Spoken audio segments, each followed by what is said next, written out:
जय श्री राधे। सच्चिदानंद रूपाय विश्वोत्पत्त्यादि हेतवे तापत्रय विनाशाय श्री कृष्णाय वयं नुमः। जय श्री कृष्णा।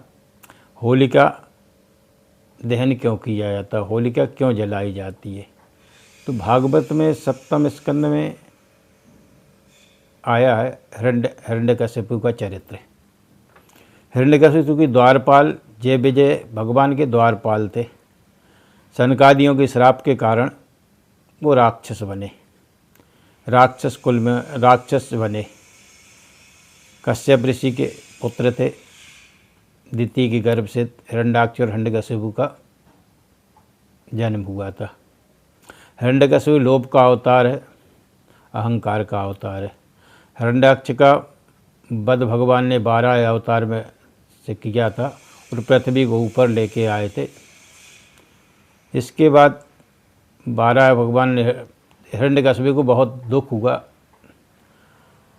तो उसने तपस्या की। तपस्या के बाद भगवान ब्रह्मा जी से वरदान मांगा। इसी बीच में कयादु गर्भवती थी जब वो तपस्या करने गए थे। हिरण्यकशिपु गया था तो नारद जी उनको लेके गए थे। इंद्र ले मारने चाह रहा था, ले जा रहा था तो इंद्र से नारद जी ने कहा कि नहीं, इसके गर्भ में जो है भक्त पैदा होगा, इसलिए मैं अपने यहाँ ले जाता हूँ। तो नारद जी के यहाँ रहने से भक्त पैदा हुए हैं। उनको सारी भक्ति नारद जी के आश्रम गर्भ में ही प्राप्त हो गई थी। तो जब वो आश्रम में पढ़ने गए शुक्राचार्य जी के, संडामर्क उनके पुत्र थे, उनने पढ़ाया तो उनने वो सब नहीं पढ़ा जो उनको ज्ञान था वही। तो हिरण्यकशिपु ने पूछा, बेटा क्या पढ़ा? तो उसने भगवान के विषय में, भगवान विष्णु के नवदा भक्ति के विषय में बताया। उसको बड़ा दुख हुआ, बड़ा गुस्सा हुआ तो प्रहलाद को कई प्रकार से मारने की कोशिश की। काल कोठरी में बंद किया, पहाड़ से गिराया। फिर उसकी एक बहन थी होलिका। होलिका को वरदान मिला था कि अग्नि उसको नहीं जला पाएगी। उससे कहा गया कि तुम प्रहलाद को गोद में लेकर चिता पर बैठो, हम उसको आग लगा देंगे। प्रहलाद भगवान के भक्त हैं, क्योंकि भगवान के भक्त हैं तो भगवान तो प्रहलाद भगवान की गोद में बैठे। तो उनने कहा कि भगवान की गोद में बैठे, काय की चिंता, होलिका की गोद में थोड़ी बैठे थे। भले ही हिरण्यकशिपु को होलिका की गोद में बिठाया हो, वे तो भगवान की गोद में बैठे हैं। फिर बड़ा आश्चर्य हुआ। होलिका का वरदान मिथ्या हो गया, वह आग में जलकर मर गई। प्रहलाद ज्यों के त्यों रहे। इसलिए होलिका दहन किया जाता है। यही होलिका दहन है।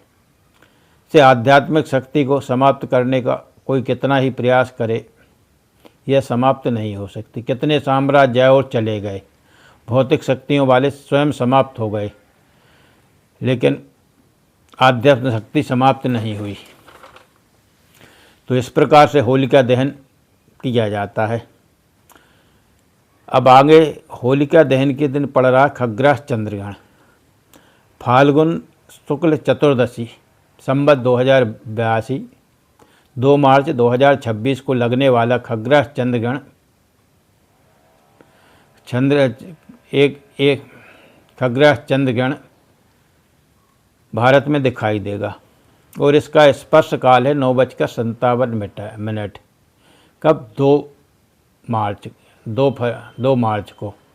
मध्य रात्रि में 11:40 और मोक्ष 1:26 पर। अब राशियों पर इनका असर होगा। शुभ फल मिलेगा मिथुन मेष मीन वृश्चिक तुला। मध्यम फल है कन्या धनु और कुंभ वालों को। अशुभ फल है सिंह वृष मकर कर्क। अशुभ फल वाले सभी लोग भगवान का भजन करें। सूतक काल सूर्य ग्रहण में 12 घंटे पहले, चंद्र ग्रहण में 9 घंटे पहले लगता है। तो सूतक काल 12:57 पर लगेगा। अब सोमवार को पूर्णिमा तिथि 5:25 पर आई है, जो कि मंगलवार 4:40 पर समाप्त हो जाएगी। पूर्ण कला के साथ सोमवार को पूर्णिमा तिथि है। इसलिए ग्रहण के मोक्ष का के बाद ब्रह्म मुहूर्त। अब होलिका दहन कब करें, ये भी एक प्रश्न है। तो ग्रहण के बाद मोक्ष के बाद, ग्रहण का मोक्ष होगा 1:26 पर। आप ब्रह्म मुहूर्त में उठें, 4 बजे स्नान करें और सुबह 5 बजे से 6 बजे के बीच होलिका दहन शुभ मानी जाएगी। इस प्रकार से 2 तारीख रात्रि में होलिका दहन करें। जय श्री कृष्णा, जय श्री राधे। भागवत सेवा संस्थान चैनल को सब्सक्राइब करें।